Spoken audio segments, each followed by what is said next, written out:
l'Orient et nous sommes venus nous prosterner devant lui. En apprenant cela, le roi Hérode fut bouleversé et tout Jérusalem avec lui. Il réunit tous les grands prêtres et les scribes du peuple pour leur demander où devait naître le Christ. Ils lui répondirent: à Bethléem en Judée, car voici ce qui est écrit par le prophète. Et toi, Bethléem, terre de Juda, tu n'es certes pas le dernier parmi les chefs-lieux de Juda, car de toi sortira un chef qui sera le berger de mon peuple Israël. Alors Hérode convoqua les mages en secret pour leur faire préciser à quelle date l'étoile était apparue. Puis il les envoya à Bethléem en leur disant: allez vous renseigner avec précision sur l'enfant.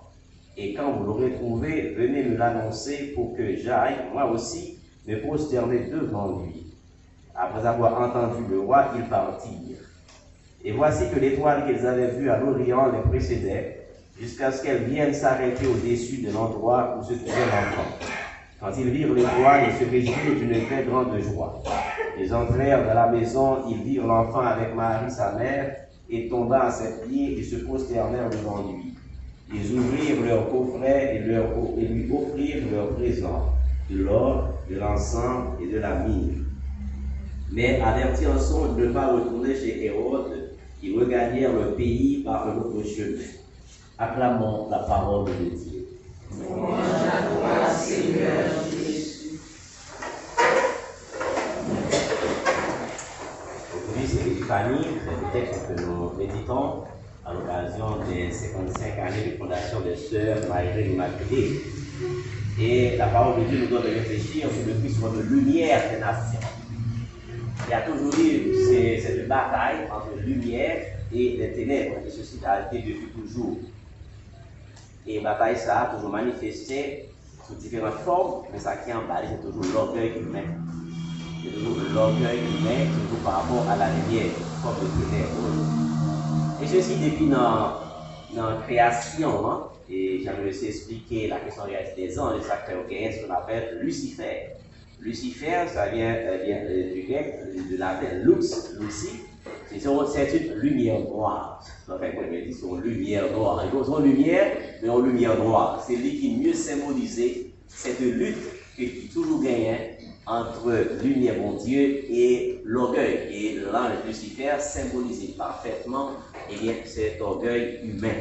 Et depuis toujours, et à travers tout le texte, nous avons une chance de lire, il y a une façon de nous comprendre ça. Dans la première lecture, ça qui est passé, c'est la dernière partie dans livre d'Isaïe, côté qu'il tirait cette vérité qui était sorti en esclavage en Babylone, et bien retourner. Les arrivés qu'on y a, pour arriver à construire le temple, c'est pour qu'ils s'importent la présence de bon Dieu, c'est dans le temple, pour les bons dieux l'été, et bien, Gabot Pété, orgueil humain fait que vous ne pouvez pas arriver à entendre. Premièrement, ils arrivent comme des déshérités, parce que les gens qui tournent dans la tannée, c'est petit qui tournent, les retournent vers une côté priorité, carrément, maman, papa, ils ne restent pas existants, c'est l'autre monde qui était là-dedans. Et il y a des gens qui étaient là, ils étaient mis d'accord avec l'autre peuple, parce que les autres peuples qui ont colonisé, et bien, il y a l'autre peuple qui vient envahir. Les autres viennent envahir comme ça, il y a un mélange qui fait. Donc, les gens qui étaient là, ils ont entendu les gens qui viennent. Mais les gens qui sont en exil, là, considérés comme le peuple élu, le peuple racheté, et automatiquement, pour arriver à entendre orgueil humain, faire pas capable d'entendre ça qui est dans le texte, c'est à dire, c'est pas gloire par eux pour chercher, pour que vous disiez qui fait un temple, mais c'est gloire mon Dieu pour nous chercher. Et c'est après que gloire mon Dieu, c'est dans l'unité, c'est pas dans la division, c'est pas dans le chérépie. Et c'est ça qui va passer dans la première lecture, et qui fait que, il y a toujours une force en lumière, qui pourra avancer. Et par rapport à l'orgueil humain qui manifeste son façon pour bien l'autre depuis toujours, et son façon pour bien l'autre, qui empêchait soit la lumière qui même te manifeste sur la vérité, sous forme de vérité, qui manifeste sur l'autre façon pour capable d'avancer ou triompher. Et c'est pour ça que le prophète là, qui a rappelé ça, pas gloire pour chercher, mais c'est gloire pour Dieu. À travers la construction de temple, c'est pas montrer, c'est une démonstration, il a fait pour faire ça, il est capable de faire l'estomac, il a dit ça, il a dit ça dans le culture, non, mais les références, c'est gloire pour mon Dieu pour nous chercher. Et puis, quand nous arrivons dans l'évangile, c'est le même bagage. C'est bon Dieu qui a fait le peuple ça, que tu es capable de lumière des nations, mais malheureusement, eh bien, orgueil qui fait que pouvoir te chuter, soit le te vivre tout par bon Dieu, le te aller fouiller mais de l'autre côté, dans l'autre, ou réserver d'autres dieux, d'autres et façon que le débat mondial tout, parce que de toujours trop pressé dans certains moments dans l'histoire, toujours pas satisfait, c'est orgueil là faire chercher. Eh bien, ils ont décidé de décider à Jésus-Christ, mais c'est la lumière des nations, et nous connaissons l'histoire de notre Église pendant le temps loin là.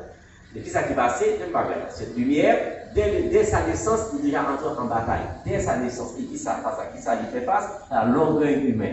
Parce que le roi Hérode, qui est décrit dans l'évangile là, et qui est le roi Magio, qui premièrement, il est inquiet et qui est très jaloux. Orgueil, c'est des fois se manifester, mais une inquiétude constante dans nous-mêmes, qu'elle va faire quoi forme, qu'elle va moun pas exempté. Qu'elle va moun sous forme, il y a une personne pas exemptée. Mais Hérode dit même